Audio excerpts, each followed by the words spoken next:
Hello everyone and welcome back.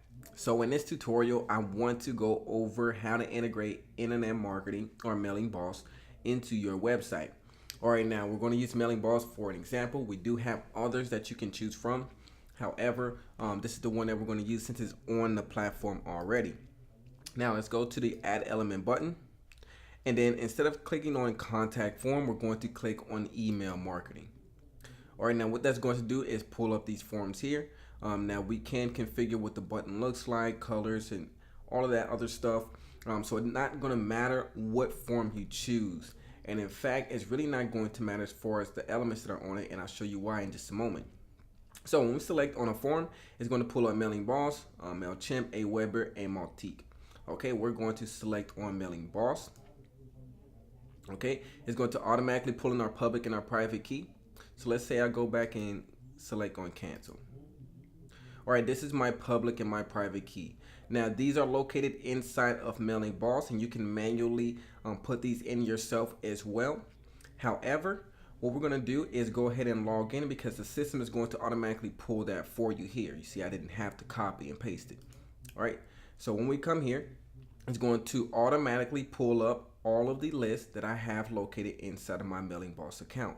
So if I come up here to mailingboss.com, okay, and I get here to my dashboard, this is going to pull up the number of lists that I have here. Now if I have multiple lists, it'll pull up multiple lists. Right now I just have the email marketing list located here. So when I come over here and pull in my API keys, that's the only one that we're going to see. So let's select there, and then you'll see it'll pull up that list. Now the reason why it's only an email form is because that is how it is configured over here in Mailing Boss. So if I come over here and I go into my custom fields, I'll see that I only have an email field here available. Okay, now if I was to add another field, so let's say I added text and I put first name,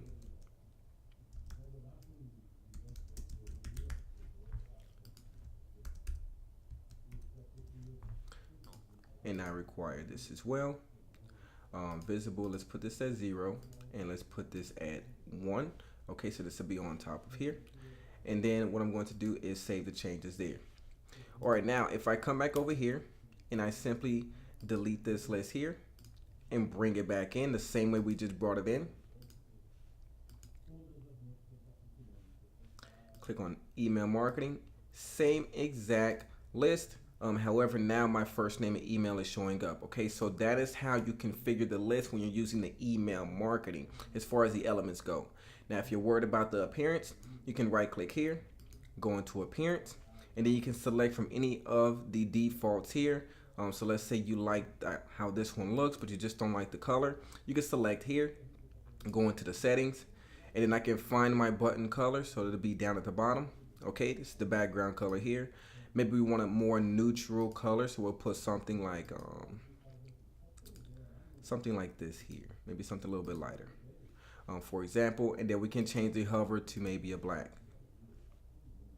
Okay, so let's come over here, and then we'll paste this where we want it to be. Now we can resize like so.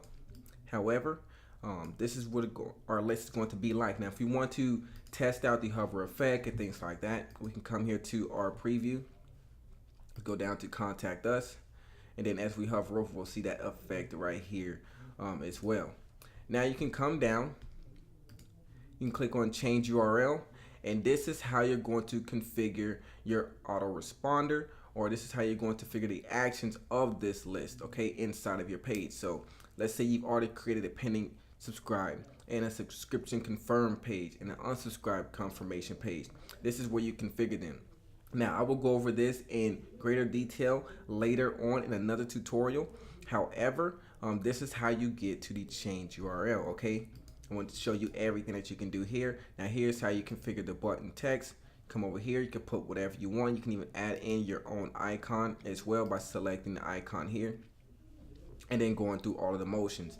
Now I'm going to do another tutorial just on configuring your contact form's appearance. I'm going to do it in the contact form tutorial because it's going to be the same exact thing. This is just how you integrate email marketing on the Mailing Boss account into your web page, okay? So go ahead and have fun with this. I hope it works out for the best for you. And thank you. I'll talk to you next time.